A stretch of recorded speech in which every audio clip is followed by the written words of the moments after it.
Salut à tous, alors c'est Frédéric Delavier. Alors ce soir, je voulais vous faire une petite vidéo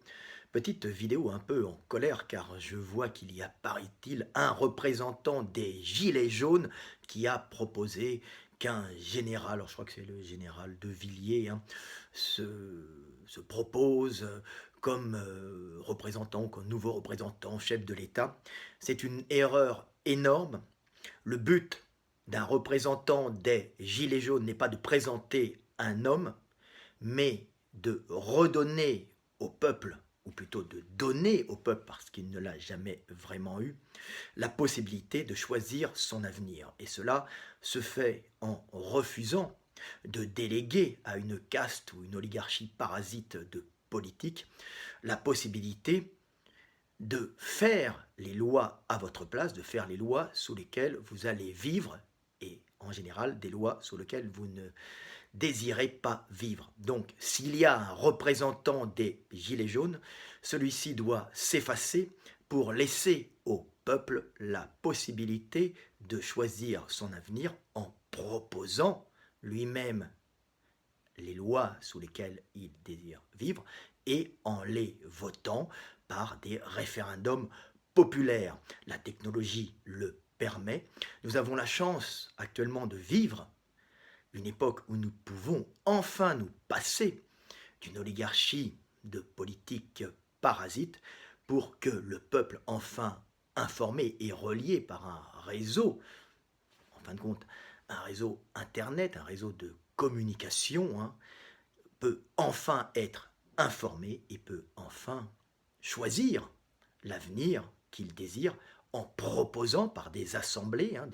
qui peuvent être des assemblées de gauche, de droite, du centre, d'extrême gauche, d'extrême droite, apolitiques, des assemblées, ça pourrait être même un parti, des partis politiques qui proposent des lois, justement par référendum, en faisant des pétitions, et qui les proposent à voter au niveau de l'État, et à ce moment-là, ces lois seraient votées par le peuple. Donc chaque, en fin de compte, citoyen, chaque Français pourrait devenir un participant à l'avenir de son pays et enfin vivre sous les lois qu'il désire et pas se faire imposer, comme on l'a vu, un système de loi, donc un système fiscal qui le prend à la gorge et qui le soumet à une oligarchie politique de parasites. Donc, le vrai représentant des Gilets jaunes doit être un homme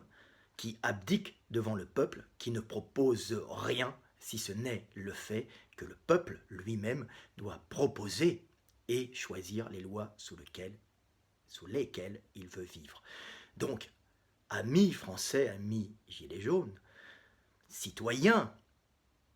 frères, camarades, compatriotes, allez samedi à la manifestation, non contre Macron, mais pour votre peuple, pour vous-même. Demandez à voter les lois et à les proposer. C'est la seule solution. Les moyens technologiques actuels le permettent, nos politiques le savent. Ils ont très peur car ils savent très bien que l'heure est venue et qu'ils vont bientôt être inutiles et qu'ils ne pourront plus se gaver sur la bête, c'est-à-dire se gaver sur la masse des esclaves producteurs, tout simplement en les assommant par des taxes pour vivre sur le système, vivre grassement comme on peut les voir, avec des salaires qui sont ignobles quand on voit la misère, parce que maintenant c'est de la misère dans laquelle commencent à vivre de nombreux compatriotes, qui sont obligés les derniers jours du mois de ne plus manger ou de manger que des pâtes ou des sucres pourris, de la graisse végétale de mauvaise qualité avec des chips, des pâtes de merde, ne pouvant même plus offrir une nourriture digne à leurs enfants. Donc, ce que doit être un véritable représentant des Gilets jaunes, c'est un homme qui ne propose rien, rien du tout, sauf le fait que le peuple doit devenir souverain et doit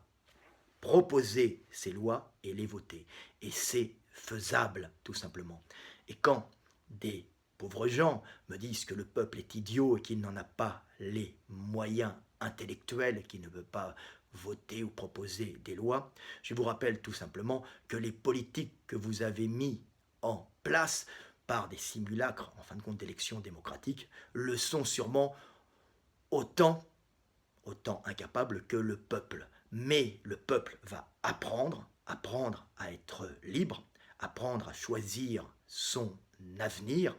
en votant et en proposant les lois. Ça ne se fait pas facilement, ça se fera dans la douleur. Un enfant qui apprend à marcher